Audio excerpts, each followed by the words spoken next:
കുഞ്ഞാലിക്കുട്ടി ആയ ഞാൻ നിയമം വഴി സ്ഥാപിതമായ ഭാരതത്തിന്റെ ഭരണഘടനയോട്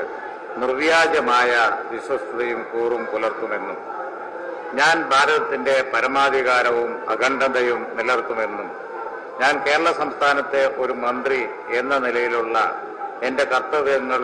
വിശ്വസ്തയോടും മനസാക്ഷിയെ മുൻനിർത്തിയും നിർവഹിക്കുമെന്നും